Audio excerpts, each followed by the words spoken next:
لو أنزلنا هذا القرآن على جبل لرأيته خاشعا متصدعا من خشية الله.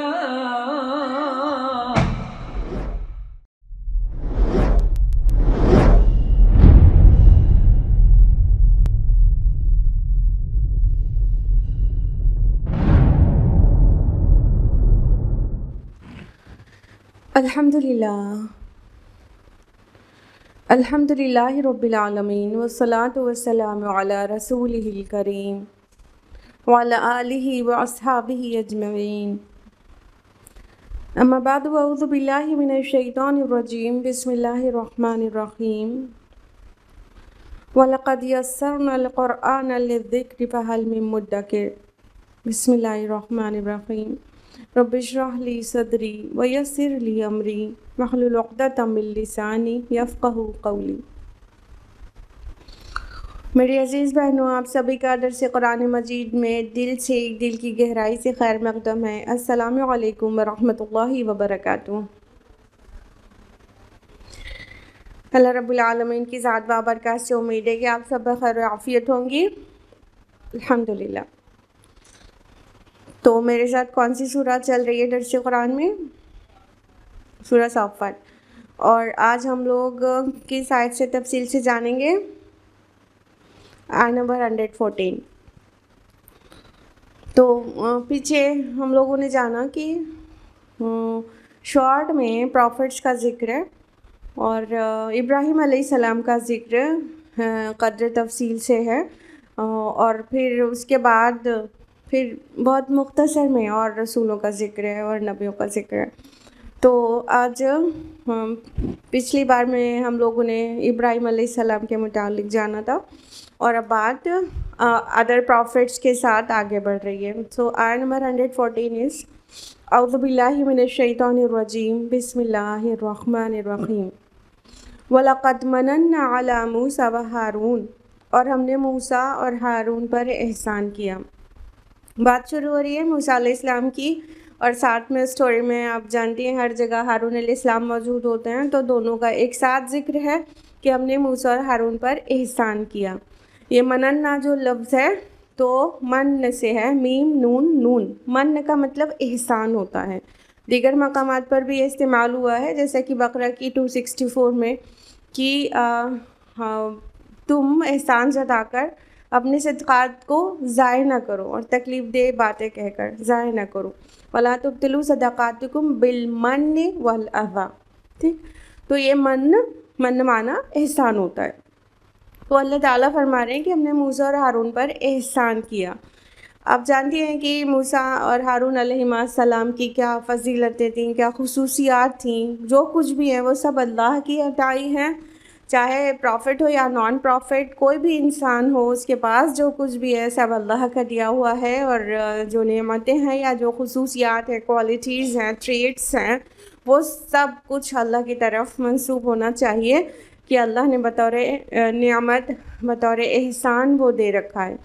تو موسیٰ اور ہارون علیہ السلام کا احسان کا تذکرہ کر کے فرمایا اللہ تعالیٰ نے اس کے آگے کہ وَنَجَّيْنَاهُمَا وَقَوْمَهُمَا مِنَ الْكَرْبِ الْعَظِيمِ. اور ان کو اور ان کی قوم کو ہم نے کرب عظیم سے نجات دی. کرب عظیم کیا ہو سکتا ہے؟ ایک تو موسیٰ ہارون علیہ السلام کی قوم کون تھی بھائی بتائیے؟ بنی اسرائیل. تو بنی اسرائیل اور ان کے ساتھ یہ دونوں اشخاص بھی، دونوں رسول بھی، دونوں نبی بھی، ان کو کرب عظیم سے نجات دی. تو اولاً تو ذہن یہ بھی جاتا ہے کہ جو فرعون نے انہیں پرسیکیوٹ کر رکھا تھا عرصہ دراز سے، وہاں نجات دی وہاں سے. اور کرب عظیم سب سے بڑا تو یہ ہو گیا نا کہ باقی قوم کو بعد میں یعنی ان قبطیوں کو غرق کر دیا گیا، اور بنی اسرائیل موسیٰ ہارون علیہ السلام کی لیڈنگ میں وہ محفوظ بچ گئے. تو کرب عظیم وہ بھی تھا، بہت بڑا تکلیف، بہت بڑا دکھ. اور یہی لفظ تو اس میں بھی آیا ہے، نوح علیہ السلام کی قوم جب غرقاب ہوئی تو اس کے متعلق بھی نوح علیہ السلام کو کرب عظیم سے نجات دی الفاظ آئے تھے، ہے نا. تو اس کا مطلب وہ کرب عظیم، تو سب سے بڑا تکلیف تو وہی تھی کہ وہ اس جو عذاب تھا پانی میں ڈوب جانے کا، اس سے بچا لیا گیا. تو یہ پانی میں ڈوب کے مرنا بہت ہی دردناک ہوتا ہے. فوراً تو موت آ نہیں جاتی کہ پوٹیشیم سائنائڈ کی طرح جیسے ہی زبان پہ رکھا اور ویسے ہی مر گیا انسان، مرتے مرتے مرتا ہے نا. تو پانی میں ڈوبنے کا جو درد ہے وہ بہت برا ہے. ایک تو انسان کتنوں کو ہی تو ہارٹ فیل پہلے ہی ہو جاتا ہوگا گھبراہٹ سے کہ اب تو مر جائیں گے، اور پھر پانی میں ڈوبنا، پھر ایک ایک سوراخ میں پانی اندر جانا، دھیرے دھیرے دھیرے دھیرے عجیب حالت ہونا، سانس نہیں لے پانا، تب جا کے دم گھٹ کے مرتا ہے انسان. تو اس گھٹن بھری موت سے اللہ تعالیٰ نے بچایا، تو اس کا ذکر ہے. تو دونوں ہی چیز سمجھ سکتے ہیں کہ کرب عظیم کا مطلب اس غرقابی کی موت سے، اور دوسرا فرعون نے عرصہ دراز سے جو ستا رکھا تھا وہاں سے بھی اللہ تعالیٰ نے محفوظ کر دیا. وَنَصَرْنَاهُمْ فَكَانُوا هُمُ الْغَالِبِينَ، انہیں نصرت بخشی جس کی وجہ سے ہی وہی غالب رہے. یاد رہے کہ اللہ کی مدد کے بغیر کوئی بھی کامیابی حاصل نہیں ہوتی. تو اللہ تعالیٰ موسیٰ ہارون علیہ السلام کی مدد نہیں کرتا تو وہ فرعون جیسے ظالم جابر اور سرکش بادشاہ کے چنگل سے نہ خود بچ سکتے تھے اور نہ ہی پوری بنی اسرائیل قوم کو بچا سکتے تھے. ظاہر اللہ نے مدد کی. اللہ تعالیٰ فرما رہے ہیں وَنَصَرْنَاهُمْ، ہم نے ان کی مدد کی.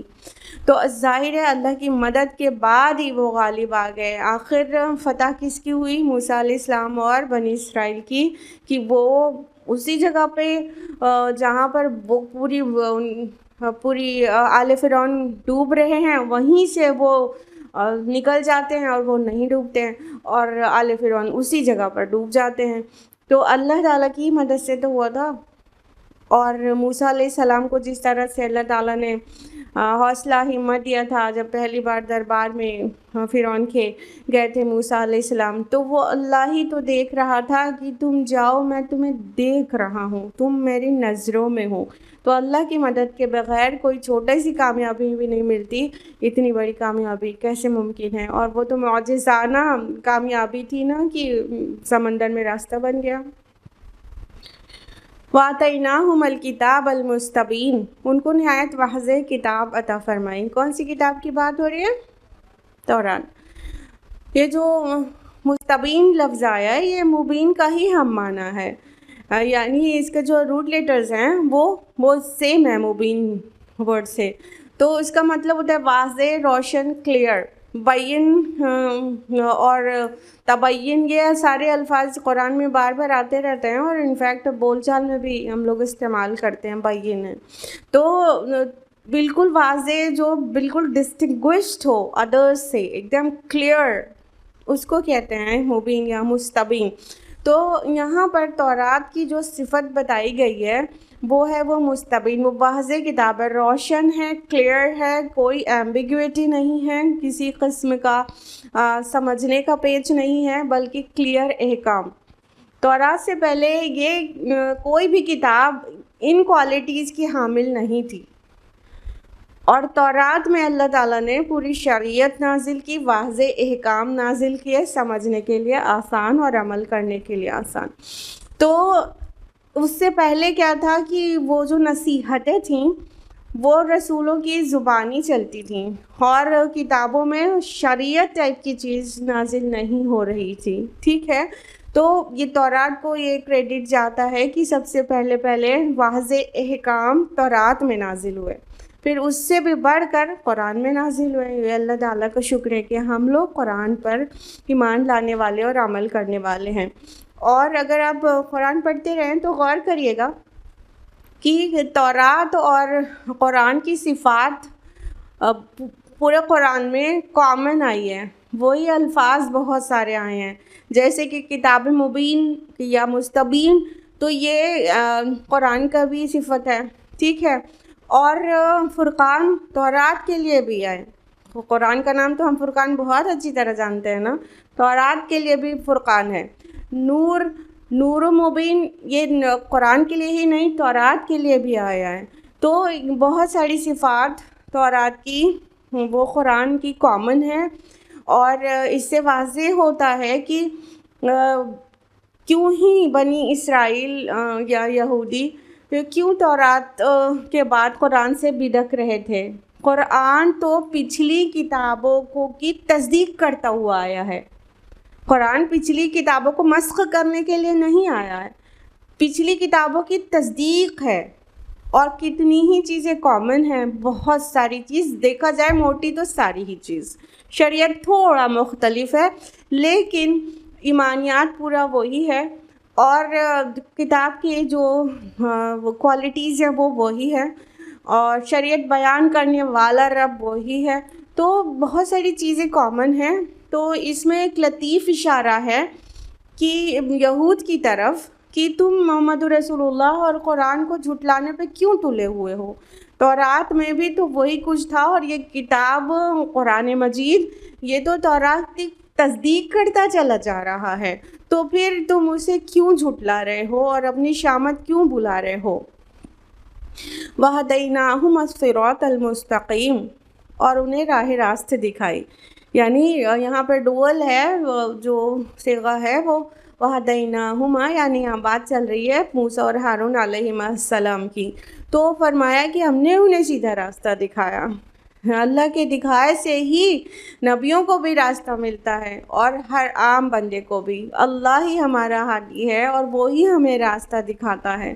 تو اللہ تعالیٰ نے ان کو بھی سیدھا راستہ دکھایا. یعنی کہ جب تک اللہ کی طرف سے کوئی کتاب یا کوئی نصیحت اور پیغام نہ آ جائے، انسان کی کون سی سوچ صحیح کون سی غلط ہے اس کو کیسے ہی ڈفرینشیٹ کیا جا سکتا ہے جب تک آسمان کی طرف سے ہی کوئی ہدایت نہ آ جائے.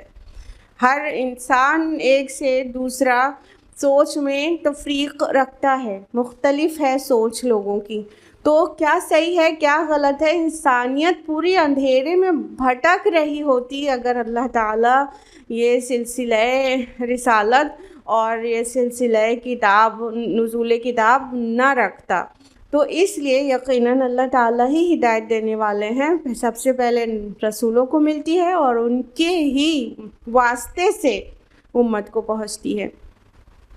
وَتَرَكْنَا عَلَيْهِمَا فِي الْآخِرِينَ، فرمایا کہ اور بعد کی نسلوں میں اس کا ذکر خیر، ان کا ذکر خیر باقی رکھا. اور یہ بھی ڈوئل ہے، یہ تثنیہ کا صیغہ ہے.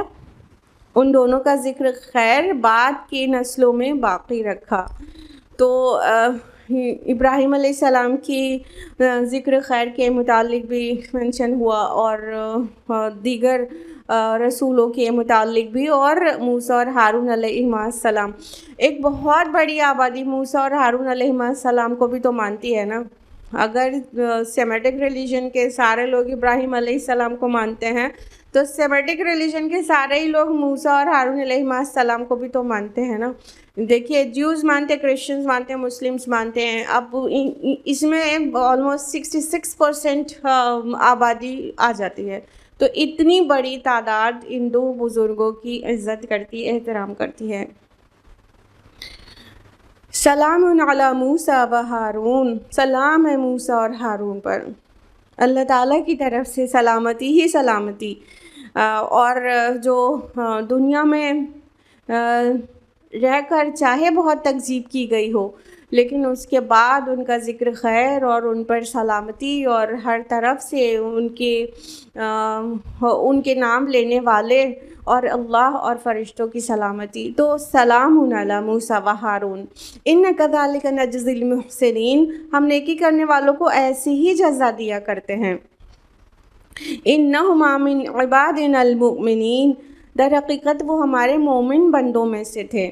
اب دیکھیے یہ کچھ آیات ہیں جو ریپیٹ ہو رہی ہیں ہر رسول کے مینشننگ کے بعد، اور یہاں پر بھی ان دونوں رسولوں کے لیے مینشن ہو رہی ہے کہ ہم نیکی کرنے والوں کو اسی طرح جزا دیتے ہیں. یعنی دنیا سے جانے کے بعد اگر ذکر خیر ہو، ذکر بد نہیں ہو، تو یہ کتنا بڑا احسان ہے اللہ تعالیٰ کا کہ کوئی بری طرح نہیں یاد کرتا، اچھی طرح لوگ یاد کرتے ہیں اور پھر کرتے ہی چلے جا رہے ہیں، صدیوں کرتے چلے جا رہے ہیں، ملینیم گزر جا رہا ہے اور وہ ذکر خیر باقی ہے۔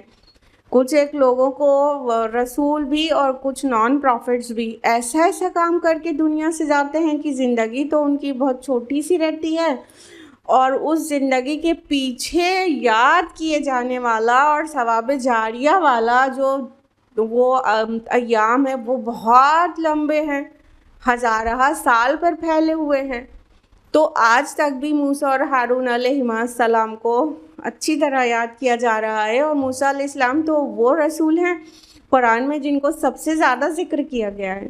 تو اتنا بڑا عزت اور اتنا بڑا رتبہ اور مرتبہ مل گیا ہے، تو اللہ تعالیٰ کہہ رہے ہیں ہم نیکی کرنے والوں کو اسی طرح بدلہ دیا کرتے ہیں، کسی کی بھی نیکی ضائع کرنے والے نہیں ہیں اللہ پاک۔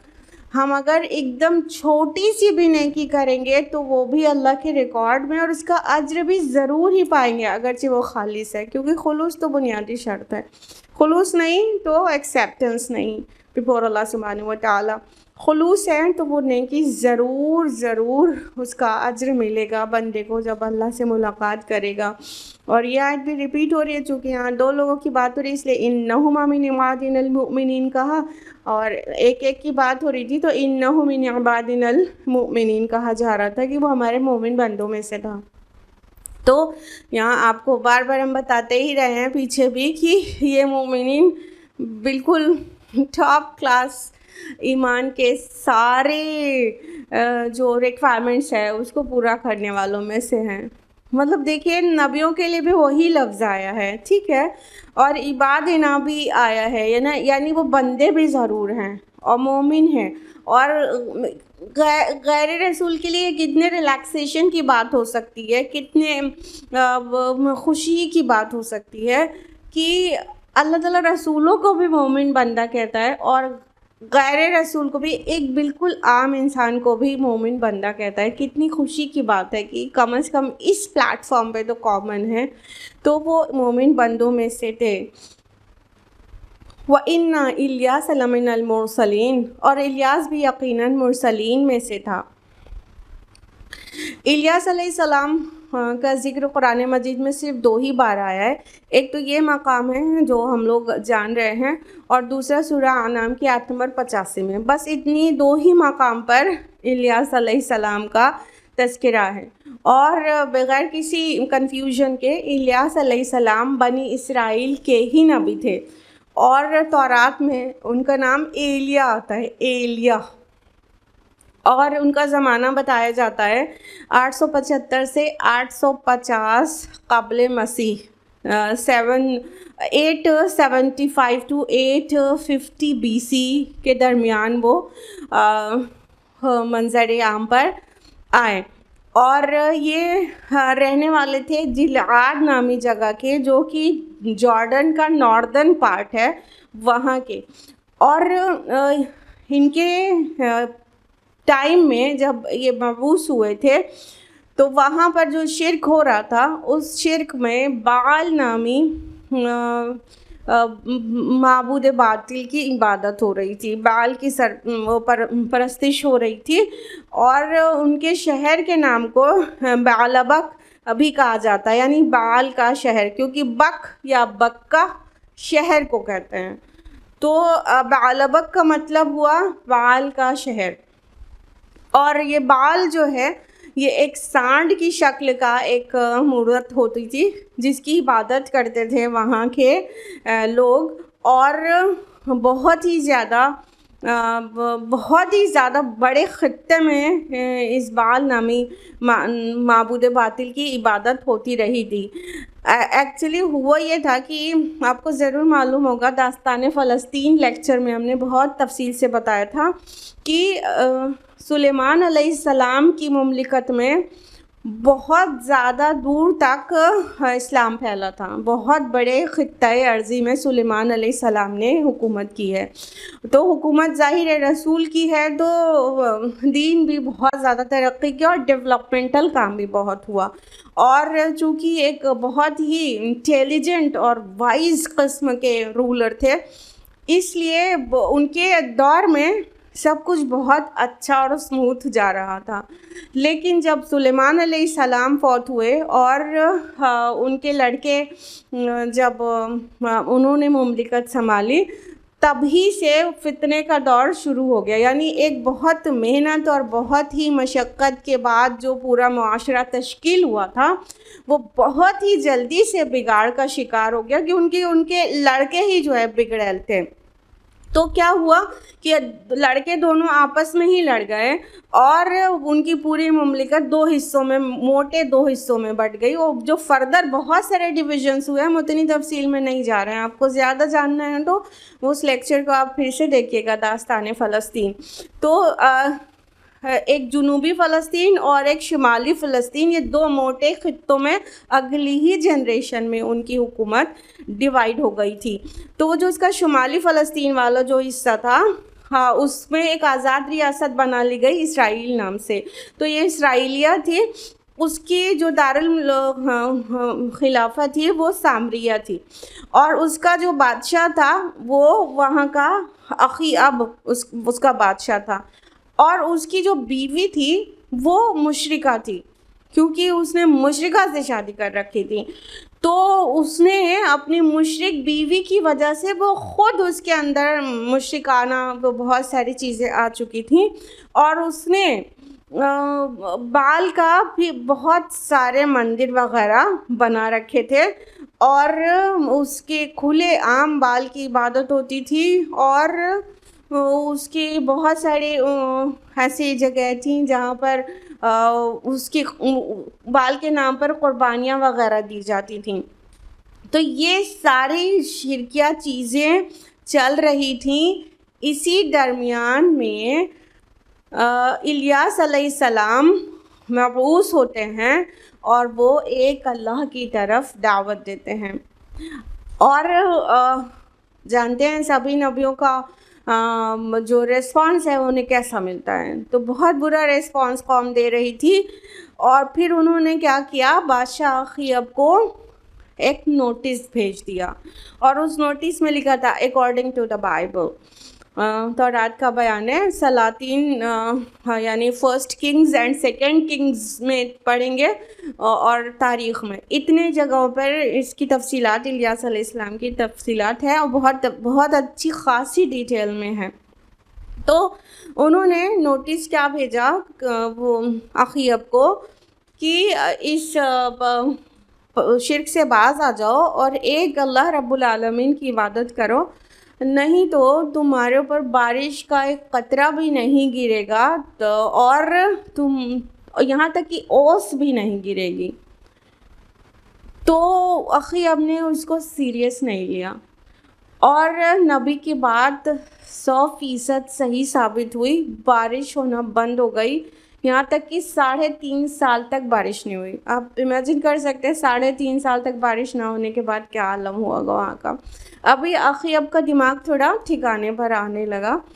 تو الیاس علیہ السلام نے ان کو دعوت دی کہ اللہ اور بال کا ان کو ڈفرینس بتا دیا جائے. تو انہوں نے آفر یہ دیا کہ ہم یعنی نبی اور ان کے سچے پیروکار وہ بنی اسرائیل وہ بھی قربانی کریں گے، اور بال کے جتنے پجاری ہیں وہ بھی قربانی کریں، اور ایک ہی میدان میں. اور جس کی قربانی کو آسمانی آگ کھا جائے گی تو ثابت ہو جائے گا کہ کون حق پر ہے اور معبود صحیح کون ہے، اصل معبود کون ہے. تو اس میں بنی اسرائیل جو ایمان لا چکے تھے وہ ان کی اچھی تعداد ان کے ساتھ اکٹھا ہوئی الیاس علیہ السلام کے ساتھ، اور 850 بال کے جو پجاری تھے وہ بھی اکٹھا ہوئے. اور آپ کو پتہ ہوگا نبی صلی اللہ علیہ وسلم سے پہلے کی اقوام میں اللہ کی تائید اس سے ظاہر ہوتی تھی کہ جو قربانی کیا جاتا ہے اس کو بائبل میں وہ تورات میں سوختنی قربانی کہتے ہیں. تو اس میں کیا ہوتا تھا، قربانی کرنے کے بعد آسمان سے ایک آگ آتی تھی اور اسے بھسم کر دیتی تھی. تو یہ اس کی قبولیت کا سمبل ہوتا تھا. دس از اے ریالٹی، کوئی ہوائی بات نہیں بتا رہے ہیں آپ کو. تو آسمان سے آگ کا آنا اور قربانی کو جلا کے بھسم کر دینا، یہ اس بات کا سمبل ہوتا تھا کہ یہ مقبول ہے. اور اگر آسمانی آگ اسے نہیں کھائے تو وہ مطلب ثابت ہو جاتا ہے یہ مقبول نہیں ہے، یعنی ان کو قربانی کر کے اس کا گوشت نہیں کھانا ہوتا تھا. جیسے آخری نبی کی جو ساری وہ ہیں شریعت ہے وہ بہت آسان ہے. اب ہم لوگ عید الاضحیٰ میں قربانی کرتے ہیں یوم النحر کو اور کھا بھی لیتے ہیں، ہے نا. ہمارے لیے جائز ہے کہ ہم اسے کھا بھی سکتے ہیں، رشتہ دار احباب کو دے سکتے ہیں. تو بہرحال یہ سوختنی قربانی سمبولائز کی گئی کہ ابھی دودھ کا دودھ اور پانی کا پانی اب ہو جائے گا. یعنی بال اور اللہ رب العالمین کا فرق عوام میں ثابت ہونا چاہیے. صرف اتنی بات نہیں کہ اخیب نے مان لیا ہے کہ ہاں تم ہمارے لیے دعا کرو اور بارش ہو جائے. تو الیاس علیہ السلام نے دعا کرنے سے پہلے یہ سین کریٹ کیا کہ پہلے یہ ہوگا، ثابت ہوگا کہ حق پر ہم ہیں.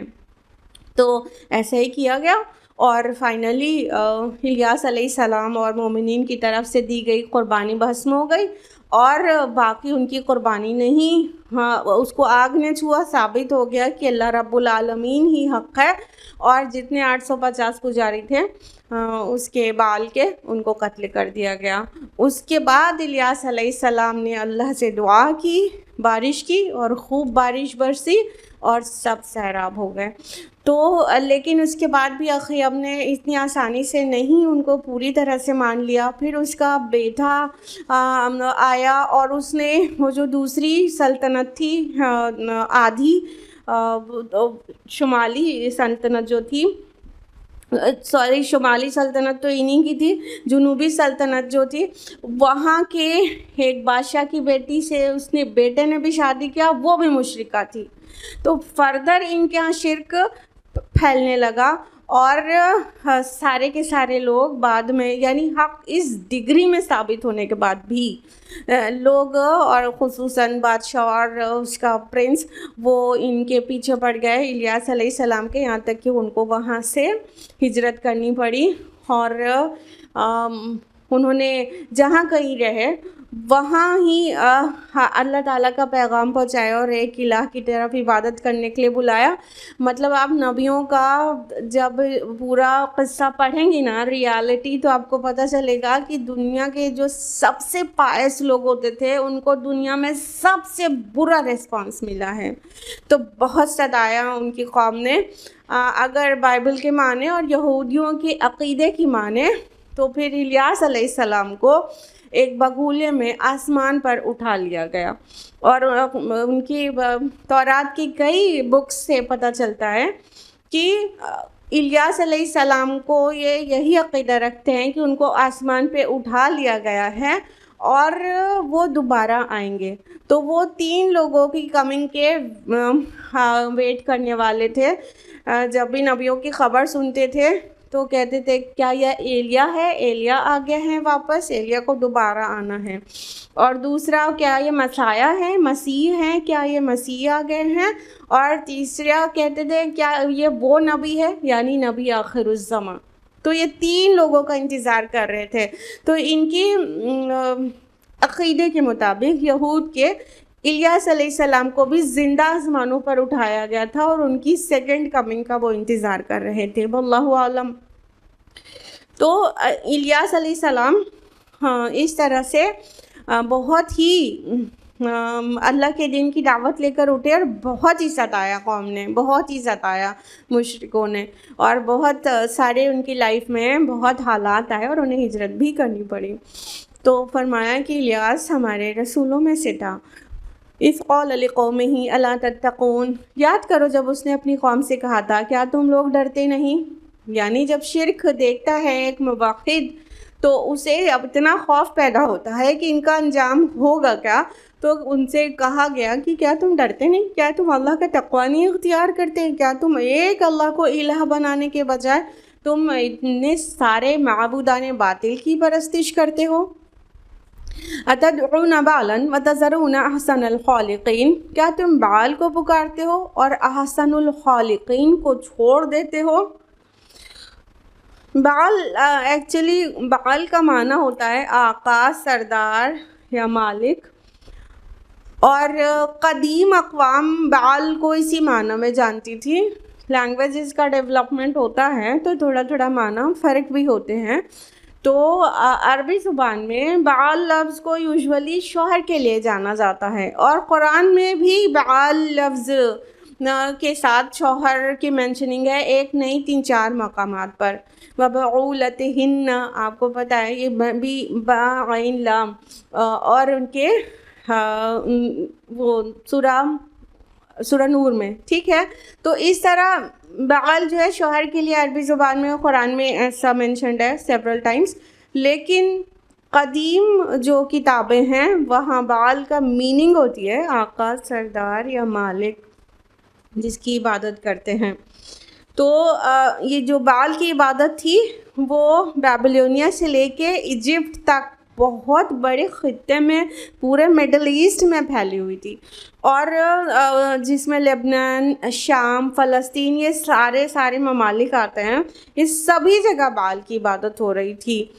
تو اللہ کے نبی الیاس علیہ السلام نے پکارا کہ کیا تم بعال کو پکارتے ہو اور احسن الخالقین کو چھوڑ دیتے ہو؟ یہاں پر اللہ تعالیٰ کو انہوں نے صرف خالق نام سے نہیں انٹروڈیوس کیا، بلکہ احسن الخالقین کہا، کہ تمام خالقوں سے بہتر. دیکھیے خا لام قاف، خلق کا مطلب ہوتا ہے پیدا کرنا، to create something. Sometimes انسان بھی چیزیں پیدا کرتا ہے نا. لکڑی سے ٹیبل بنا دیا، پلاسٹک سے چیئر بنا دی، ہاں، تو وہ میٹل سے کمپیوٹر بنا دیا. کریٹ تو کرتا ہے نا. ہر ایک چیز آپ دیکھیں تو کریٹڈ ہے، یا تو وہ اللہ کی کریٹڈ ہے، یا تو اللہ کی کوئی چیز لے کر دوسری چیز بنائی گئی ہے، تو اس کو بھی کریٹ کرنا بولتے ہیں، خلقہ بھی بولتے ہیں. ابداع کسی کے بس کا نہیں ہے کہ نئے سرے سے بنا دے، انوکھی طرح سے بنا دے، وہ کسی کے بس کا نہیں ہے، لیکن خلقہ تو بس کا ہے. تو اللہ تعالیٰ کی شان یہ ہے کہ وہ احسن الخالقین ہیں، وہ تمام بنانے والوں سے بہتر بنانے والا. دنیا کا کون انسان یا کون میکینک یا کون سائنٹسٹ ہے جو اللہ تعالیٰ کی کوئی چیز لیے ہوئے بغیر کچھ بنا دے؟ کوئی آؤٹ آف نتھنگ کوئی چیز کریٹ کر دے ہے کوئی؟ تو اب سارے بنانے والوں کو ایک طرف کر لیں اور اللہ تعالیٰ کو ایک طرف، تو کیا پتہ چلتا ہے کہ اللہ تعالیٰ سب سے انوکھا پیدا کرنے والا ہے. وہ کسی 2 یا 2 سے زیادہ چیز کو لے کر ملا کر کچھ نیا نہیں بنا دیتا، بلکہ وہ آؤٹ آف نتھنگ بنا دینے پر قادر ہے، صرف اپنے کلمہ کن سے. تو اس لیے اللہ احسن الخالقین ہے. سیکنڈلی، انسان کی بنائی ہر چیز میں نقص ہوتا ہے، اور اللہ کی ہر چیز بنائی ہوئی پرفیکٹ ہے بغیر نقص کے، وہ بہت ہی شاندار ہے. تو بہرحال ہر طرح سے اللہ ہی احسن الخالقین ہے. خالق ہونا اگر کوئی اور کسی ڈگری میں ڈیزرو کرتا بھی ہے تو وہ اللہ کی ہی بنائی کچھ چیزوں کی شکل کو چینج کر کے کچھ اور بنا دیتا ہے. اس سے زیادہ تو کچھ بھی نہیں کر سکتا انسان. لیکن اللہ تعالیٰ کسی اور کی بنائی ہوئی کوئی چیز لے کے کچھ اور نہیں بناتا ہے، بلکہ وہ کریٹ کرتا ہے آؤٹ آف نتھنگ. وہ فاتر بھی ہے، خالق بھی ہے، بدیع بھی ہے. اللہ ربکم ورب آبائکم الاولین، اس اللہ کو جو تمہارا اور تمہارے اگلے پچھلے آباء و اجداد کا رب ہے. یعنی تم اس اللہ کو احسن الخالقین کو چھوڑ دیتے ہو. صفات کنٹینیو ہو رہی ہے کہ وہ اللہ جو تمہارا رب ہے، تمہارا خالق ہے، تمہارا مالک ہے، تمہارا منعم ہے، تمہارا پروردگار ہے، اور تمہارا مدبر ہے. تمہاری زندگی میں جو کچھ ہے اس سب کا نظام وہ چلا رہا ہے، اس اللہ کو چھوڑ کے دیتے ہو۔ اور صرف وہ تمہارا نہیں، تمہارے پچھلے آباء و اجداد کا بھی وہی رب ہے۔ یعنی اگر وہ غلطی پر تھے تو ایسا نہیں ہے کہ وہ جو کر رہے تھے وہ صحیح تھا اور ان کے آباء و اجداد کو بال نے پیدا کیا تھا یا ان کو سسٹین کر رہا تھا، استغفر اللہ، بلکہ تمہارے آباء و اجداد کا رب بھی اللہ تعالیٰ ہے۔ تم اسے چھوڑ کر تم کہاں الجھے ہو؟ تم بال کو اللہ کے برابر کیے دیتے ہو، اسی کو تو شرک کہتے ہیں نا۔ فَكَذَّبُوهُ فَإِنَّهُمْ لَمُحْضَرُونَ، مگر انہوں نے اسے جھٹلا دیا، سو اب یقیناً وہ سزا کے لیے پیش کیے جانے والے ہیں۔ تو الیاس علیہ السلام کو نہیں مانا، ایک قلیل تعداد تھی جو ان پر ایمان لائی اور ایک بڑی تعداد تھی جنہوں نے جھٹلا دیا۔ تو پھر ان کا کیا انجام ہوگا آخرت میں؟ جب دوسرے نبیوں کو جھٹلانے والوں کو جو انجام ہوا ہے وہی الیاس علیہ السلام کو جھٹلانے والوں کا ہوگا۔ وہ پکڑے ہوئے آئیں گے، جکڑے ہوئے آئیں گے، مجرموں کی طرح پیش ہوں گے اور ان سب مجرموں کا ایک جیسا انجام ہوگا۔ الا عباد اللہ المخلصین، سوائے اللہ کے مخلص بندوں کے۔ دیکھیں یہ آیت بھی ریپیٹ ہو رہی ہے نا بار بار۔ تو اللہ کے مخلص بندوں کو جو آخرت کا نیگیٹو انجام ہے، جو ان کو سزا ملنی ہے، وہ اللہ کے مخلص بندوں کو نہیں ملے گی، بس مخلص ہی بچیں گے۔ وہ لوگ جو خالص ہیں، جو ہر ایک چیز اپنے رب کی رضا کے لیے کرتے ہیں، جن کی زندگی کا ہر فیصلہ، ہر عمل، ان کی ہر سوچ رضا رب کے لیے ہوتی ہے، تو وہ پیور لوگ ہیں اور اللہ کے چوزن ونس بھی ہیں۔ تو ان کو ہی آخرت کی بد انجامی سے نجات ملے گی اور کسی کو بھی نہیں ملے گی۔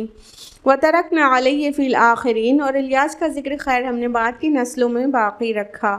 تو الیاس علیہ السلام کو بھی آج جانا جا رہا ہے اور آج ہم ان کے تذکرہ کر رہے ہیں۔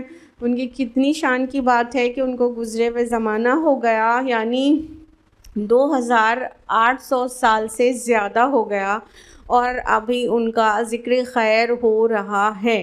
تو نیکی کرنے والوں کے لیے یہ ہے کہ بعد میں اللہ تعالیٰ ان کا ذکر خیر جاری رکھتا ہے۔ سلام علی الیاسین، سلام ہے الیاس پر۔ اب دیکھیں یہاں الیاسین آیا ہے، سلام تو وہی ورڈ ہے جو بار بار آ رہا ہے دوسرے نبیوں کے لیے، تو یہ الیاسین آیا ہے۔ تو اکثر مفسرون کی رائے تو یہی ہے کہ الیاس علیہ السلام کا نام کا ہی دوسرا پروننسیشن ہے، لائک ابراہیم کو ابراہم بولا جاتا ہے اور طور سینا کو طور سینین، دونوں الفاظ قرآن میں آئے ہیں، وہ دونوں ایک ہی چیز ہے۔ تو اس طرح کئی نام جو ہیں ایک سے زیادہ سپیلنگ بھی دیتے ہیں۔ تو اسی طرح الیاس علیہ السلام کا ہی ایک اور انداز ہے ان کے نام کو پروناؤنس کرنے کا، الیاسین، جیسے طور سینا کا طور سینین۔ کچھ اور دیگر کی رائے تھوڑی الگ بھی ہے، لیکن یہ پرومیننٹ اوپینین ہے تو ہم نے آپ کو پرومیننٹ اوپینین صرف مینشن کی۔ اِنَّا كَذَلِكَ نَجْزِي الْمُحْسِنِينَ، ہم نیکی کرنے والوں کو ایسی ہی جزا دیتے ہیں۔ اللہم ربنا اجعلنا منہم، کہ ہم بھی ایسے ہوں کہ ہمارے مرنے کے بعد دنیا میں اچھی طرح سے یاد کیا جائے، عزت سے یاد کیا جائے اور یہاں بری طرح سے یاد نہ کرے کوئی۔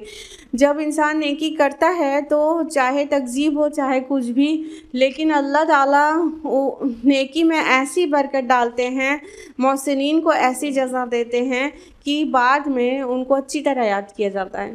تو یہ دنیا والوں کا مسئلہ بھی بہت بڑا ہے کہ جب تک کوئی سامنے رہے گا اس کی ویلیو نہیں کریں گے، جب وہ دنیا سے چلا جائے گا تب اس کی بہت ویلیو ہو جائے گی، بہت ویلیو۔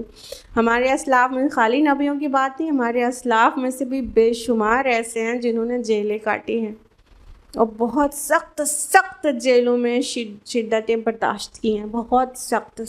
اخوان کے ساتھ کیا کیا ہوا ہے پڑھیے تھوڑا کتابوں میں، جیلوں میں ان کے ساتھ کیا کچھ نہیں ہوا ہے۔ اور بہت سارے جتنے بھی آپ جن کی کتابیں پڑھتے ہیں روز ان کو نیکی کا ایک بہت بڑا حصہ پہنچ رہا ہوتا ہے، ان سب نے جیلیں کاٹی ہیں، چاہے مولانا مودودی ہوں، چاہے احمد ابن حنبل ہوں، چاہے دیگر ہمارے اسلاف ہوں. ابھی ریسنٹ پاس سے لے کے بہت دور تک بھی آپ دیکھ لیجئے، بہت بہت شدائد برداشت کیا، مگر جب چلے گئے تو بس واہ ہی واہ ہے.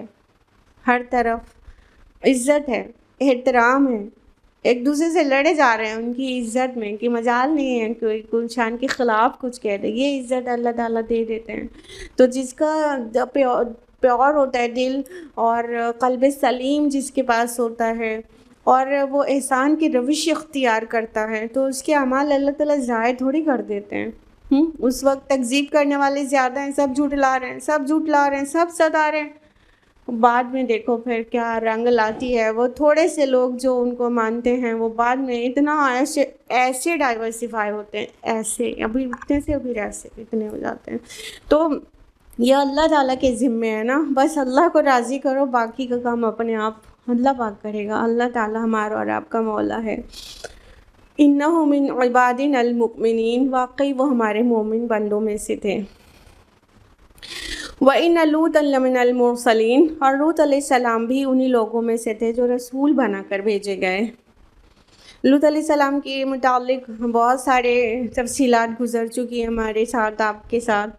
تو لوط علیہ السلام ابراہیم علیہ السلام کے بھتیجے ہیں، اور جب ابراہیم علیہ السلام نے ہجرت کی تھی عراق سے تو لوط علیہ السلام بھی ان کے ساتھ تھے. دونوں فلسطین کی جانب گئے تھے اور فلسطین سے بالکل اٹیچڈ وہ جارڈن ہے نا، تو اردن، تو جارڈن کے پاس ہی وہ جو ساحل ہے وہیں پر صدوم اور عمورہ کی بستیاں تھیں. انہی کی طرف لوط علیہ السلام مبعوث کیے گئے تھے. ان کی قوم کیا کرتی تھی آپ کو ویری ویل پتہ ہے. تو لوط علیہ السلام کو اللہ تعالیٰ نے ان کی طرف بھیجا. اول تو توحید کی دعوت دی اور اس کے علاوہ ان کی بدفعلی سے انہیں روکا. اِذْ نَجَّيْنَاهُ وَأَهْلَهُ أَجْمَعِينَ، یاد کرو جب ہم نے اس کو اور اس کے گھر والوں کو نجات دی. تو یہ ساری بیچ کی چیز سکپ کر کے بات آگے بڑھتی ہے، یعنی لوط علیہ السلام کی قوم ان کو مان کر نہیں دیتی، اس برے کام کو چھوڑنے کے لیے تیار ہی نہیں تھی، اور لوط علیہ السلام کو بہت ٹارچر بھی کر رہی تھی، دھمکی بھی دیا. تو فائنلی اللہ تعالیٰ نے ان کے عذاب کا وقت مقرر کر دیا. لوط علیہ السلام نے عذاب کے وقت کی خبر دی، مان کر نہیں دی، تو اللہ تعالیٰ نے لوط علیہ السلام اور ان کے گھر کے ہی کچھ لوگ خالی ایمان لائے تھے. تو ان لوگوں کے ساتھ لوط علیہ السلام کو ہجرت کا حکم ہو گیا، وہ بستی سے نکل گئے. اسی بات کا یہاں پر تذکرہ ہے کہ ہم نے اس کو اور اس کے گھر والوں کو نجات دی. اِلَّا عَجُوزًا فِي الْغَابِرِينَ، سوائے ایک بڑھیا کے جو پیچھے رہنے والوں میں سے تھی. یہ بڑھیا کون تھی؟ بالکل لوط علیہ السلام کی بیوی. کتنی عجیب بات ہے اور کتنی عبرتناک بات ہے کہ کسی کے ساتھ رشتہ داری ہونے سے بخشوا نہیں دیا جائے گا انسان. کوئی لوگ امی ابو پہ پھولتے ہیں، کچھ لوگ 4-6 جنریشن پہلے کے اسلاف پر پھولتے ہیں جیسے وہ ان کے ساتھ بخش دیے جائیں گے. گھر کے اندر جو شوہر بیوی کا کیسا رشتہ ہوتا ہے، تو بیوی ایمان نہیں لائی اور وہ اس کی جو محبتیں اور عنایتیں تھیں وہ مشرک لوگوں کے اور گندے کام کرنے والے لوگوں کے طرف تھی، تو وہ اس کا انجام بھی انہی لوگوں کے ساتھ ہوا. یعنی جب لوط علیہ السلام ہجرت کر رہے تھے اور ان کے گھر کے اور دیگر لوگ، بائبل میں تو ہے کہ ان کے 2 ہی لڑکے ایمان لائے تھے، لیکن اور بھی اس سے محسوس ہوتا ہے کہ ان کی بیٹیاں اور بیٹے اور بھی تھے گھر میں، فیملی میں اور بھی لوگ جو تھے ان کے اوپر ایمان لائے تھے. حالانکہ ضروری نہیں ہے کہ ان کے گھر کے ہی خالی لوگ ہوں، اہل سے مراد، لیکن یہاں پر چونکہ لوط علیہ السلام میں گھر ہی کے لوگ خالی ایمان لائے تھے، قوم کے دیگر لوگ لائے ہی نہیں تھے. تو گھر کے اندر بھی ایک خاتون نہیں لائی، وہ بیوی ہی ایمان نہیں لائی، تو وہ پیچھے رہ جانے والوں میں سے ہوئی. عجوزن جو یہاں پہ بڑھیا آیا ہے، عجوز عجز سے ہے، تو عجز کا جو مطلب ہوتا ہے کہ انسان کا جھک جانا، کمزور ہونا، اور اپنے ایک طرح سے اپنے کو ڈال دینا. تو بڑھاپے میں کیا ہوتا ہے، انسان جھک جاتا ہے، کمزور ہو جاتا ہے، اور وہ ہار جاتا ہے اپنی کمزوریوں کے سامنے. تو اس لیے عجوز جو لفظ آیا ہے بوڑھی کے لیے. غابرین، غبرہ کا مطلب پیچھے ہوتا ہی ہے، تو غابرین پیچھے ہو جانے والوں میں سے. ثم دمرنا الآخرین، پھر باقی سب کو تہس نہس کر دیا. یعنی جب مومنین وہاں سے نکل گئے، لوط علیہ السلام کے ساتھ ان کی فیملی کے لوگ وہاں سے نکل گئے، تو سب پر ٹرپل پنشمنٹ آئی تھی. پوری بستی ہی پلٹ دی گئی، اور بہت سارے آثار آج بھی اس بستی کے آرکیولوجسٹ بہت کلیئرلی مینشن کر رہے ہیں کہ وہاں پر جو ڈیڈ سی ہے اس کے نیچے پلٹی ہوئی بستی ہے. چیزیں جو ملتی ہیں سب الٹی ملتی ہیں، جیسے چھت نیچے اور فلور اوپر، سب کچھ ہر ایک چیز پلٹا ہوا ملتا ہے. تو آرکیولوجسٹ بہت ساری چیزیں وہاں سے نکال کر بہت سارے اس کی رپورٹس منظر عام پہ لا چکے ہیں کہ وہاں پر پہلے کوئی بستی تھی جو بالکل پلٹ دی گئی ہے، اور وہ جو ڈیڈ سی ہے اس کے اندر ہے، پانی اوپر ہے، اس کے نیچے بستی ہے پورا. تو اس بری طرح سے پلٹی ہوئی بستی وہاں پر موجود ہے. اور آرکیولوجی نہ جانے کون کون سے خلاصے کرتی رہتی ہے، جس سے قرآن کی حقانیت کا اور ساتھ میں تورات کی حقانیت کا بھی پتہ ملتا ہے. وَإِنَّكُمْ لَتَمُرُّونَ عَلَيْهِمْ مُصْبِحِينَ، آج تم شب و روز اس کے اطراف سے گزرتے رہتے ہو. تو وَبِاللَّيْلِ أَفَلَا تَعْقِلُونَ، کیا تم کو عقل نہیں آتی؟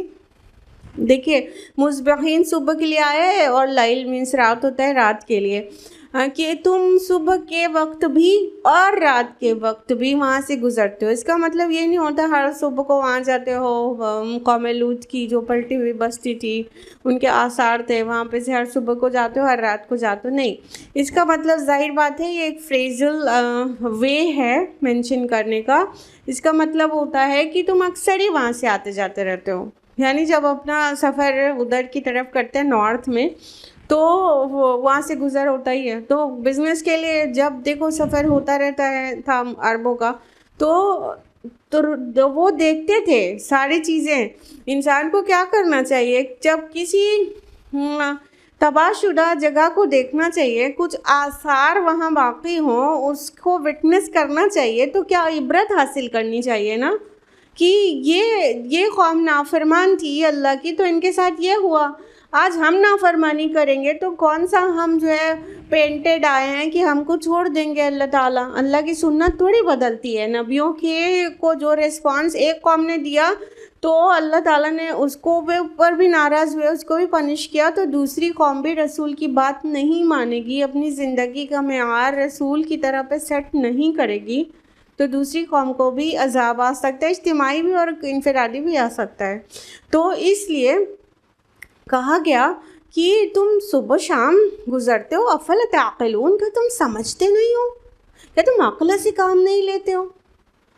اچھا دیکھیے، انڈو پاک کلچر میں قرآن کو پڑھنے کا خالی بہت زیادہ طریقہ رائج ہے، سمجھنے کا بالکل نہیں ہے. اب خالی پڑھ پڑھ کے برکتیں حاصل کر رہے ہیں، اور اللہ تعالیٰ کہہ رہے افلا تعقلون افلا تعقلون. اب خالی افلا تعقلون کا تا عین قاف لام واو نون کے خالی نیکی چن رہے ہیں. یہ پڑھنے سے، ریسائٹ کرنے سے ثواب مل رہا ہے. لیکن اللہ پاک کہہ کیا رہے ہیں، تم عقل سے کام لو، تم سمجھو کیا کہا جا رہا ہے. تو یہاں قرآن اتنی بار کہتا ہے لعلکم تعقلون، افلا تعقلون، عقل سے کام لینے کے لیے کہتا ہے. اور یہاں عقل کے بجائے کہاں سے کام لیا جا رہا ہے، صرف زبان سے صرف کھیلا جا رہا ہے. قرآن کے، اللہ معاف کرے، قرآن کے الفاظ کو بیوٹیفلی ریسائٹ کر کے فل اسٹاپ لگا دیا جا رہا ہے. ان کو نہیں کہہ رہے ہیں جو پڑھتے بھی ہیں، سمجھتے بھی ہیں، عمل بھی کرتے، غور و فکر بھی، وہ تو بالکل سب سے پیور لوگ ہیں، سب سے ٹاپ لوگ ہیں قرآن کے ماننے والوں میں، لیکن جو قرآن کو پڑھ رہے ہیں اور اس کو پڑھنے میں بڑی ریس کر رہے ہیں، بڑے بڑے کمپٹیشنز جیت کے آ رہے ہیں، اور اللہ تعالیٰ کا افلا تعقلون سمجھ ہی کچھ نہیں رہے ہیں۔ سوچئے ان عقل مندوں کا کیا بننے والی ہے آخرت میں۔ بار بار اللہ تعالیٰ عقل سے کام لینے کو کہتا ہے، اور ہم صرف پڑھ کے کام لینا چاہتے ہیں۔ صرف پڑھ کے ہدایت کہاں سے ملے گی؟ وہ اللہ کا احسان ہے، وہ اللہ کی آخری کتاب ہے جس کو خالی پڑھنے سے بھی ثواب ملتا ہے، لیکن زندگی ہدایت پہ نہیں آ سکتی۔ یہ صرف پریزنٹ لگنے والا ہو گیا، پاس ہونے والا نہیں ہوا کہ ہاں ہم قرآن کو پڑھنے والے بس پاس بھی ہو جائیں گے۔ ہم اتنی تیکھی تیکھی باتیں ایسے نہیں کہہ رہے ہیں، بہت ساری احادیث ہیں۔ اللہ کے رسول صلی اللہ علیہ وسلم نے فرمایا کہ میری امت کی منافقین کی اکثریت قاریوں پر بیسڈ ہوگی، قرآن کے پڑھنے والوں پر۔ قرآن کے پڑھنے ہی والے اکثریت منافق ہوں گے۔ تو خالی قرآن کو زبان سے دہرانے سے، اس کے الفاظ سے کھیلنے سے ہدایت نہیں ملتی۔ اس کو اس میں سوچنا چاہیے، غور و فکر کرنا چاہیے، عقل سے کام لینا چاہیے، پھر سوچنا چاہیے ہمارا لاحیہ عمل اب کیا ہوگا۔ ابھی تک یوں زندگی گزار رہے تھے، اب کیسے زندگی گزارنا ہے۔ وَإِنَّ يُونُسَ لَمِنَ الْمُرْسَلِينَ، اور یقیناً یونس بھی رسولوں میں سے تھا۔ یونس علیہ السلام نینوا قوم کی طرف مبعوث کیے گئے تھے، اور وہ بھی رسولوں میں سے تھے۔ اذ ابق الی الفلک المشحون، یاد کرو جب وہ ایک بھری کشتی کی طرف بھاگ نکلے۔ یہ جو ابق کا لفظ آیا ہے، اس کا مطلب ہوتا ہے آقا کا غلام کا آقا سے بھاگ جانا۔ جب کوئی غلام بھاگ جاتا تھا آقا کی مرضی کے بغیر، وہ چھوڑ کے آقا کو بھاگ جاتا تھا غلام، تو اس کے لیے لفظ استعمال ہوتا ہے۔ تو اب چونکہ یہ یونس علیہ السلام کے لیے استعمال ہوا ہے، تو اس کا مطلب ہے کہ اللہ تعالیٰ کی مرضی اور اس کے اشارہ آنے سے پہلے ہی انہوں نے قوم کو سے ہجرت کر لی تھی۔ ایکچولی ہوا یہ تھا کہ باقی نبیوں کی طرح یونس علیہ السلام بھی عرصہ دراز سے نینوا کو دعوت دے رہے تھے، مگر وہ مان کر نہیں دے رہے تھے۔ اور پھر بعض مفسروں نے تو یہ بھی لکھا ہے کہ ان کو ابھی جو نوٹس انہوں نے قوم کو دیا تھا وہ بھی اللہ کی طرف سے حکم نہیں تھا، واللہ عالم۔ اس کو چھوڑتے ہیں تو اللہ تعالیٰ کسی بھی نبی کو اپنی طرف سے ٹائم بتاتا ہے کہ کب عذاب آ جائے گا، تو پھر جو رسول ہوتے ہیں وہ اپنی قوم کو نوٹس دے دیتے کہ ابھی بھی نہیں مانو گے تو اس دن تک تم پر عذاب آ جائے گا۔ تو بہرحال انہوں نے بھی نوٹس دے دی تھی اپنی قوم کو عذاب کی، تب بھی قوم نہیں مانی تھی، لیکن وہ حمیت حق سے بیزار ہو کر، وہ کظیم، بہت زیادہ غصہ میں آ کر کہ حق کو نہیں مان رہے، تو وہ کچھ بھی نہیں تھا، ایک حمیت حق تھا جس کی وجہ سے انہوں نے قوم کو چھوڑ کے چلے گئے تھے۔ اب جب قوم کو چھوڑ کر گئے تو ایک کشتی میں سوار ہوئے، دجلہ رہی ہوگی وہ ندی یا فرات رہی ہوگی، کشتی میں سوار ہوئے تو وہ کشتی اوور لوڈڈ تھی۔ تو اوور لوڈ ہونے کی وجہ سے کیا ہوا کہ اب ہونا یہ چاہیے تھا کہ اس کا وزن کم کیا جائے۔ تو اگلی آیت ہے فَسَاهَمَ فَكَانَ مِنَ الْمُدْحَضِينَ، پھر قرآن اندازی میں شریک ہوا اور اس میں مات کھائی۔ تو کیا ہوا کہ اب اپنی جان کون دے، کشتی میں سے کون پانی میں جائے، اب اس کے لیے قرآن نکالا گیا، تو قرآن میں ان کا انعام آیا۔ بعض مفسروں نے یہ بھی لکھا 3 بار نکالا گیا، تینوں بار ان کا انعام آیا۔ تو اب کوئی آپشن نہیں تھا، ان کو پانی میں جانا پڑا، یعنی ان کو پھینک دیا گیا پانی میں۔ فَالْتَقَمَهُ الْحُوتُ وَهُوَ مُلِيمٌ، آخر کار مچھلی نے اسے نگل لیا اور وہ ملامت زدہ تھا۔ جب پانی میں پھینکا گیا تو کوئی بڑی مچھلی رہی ہوگی،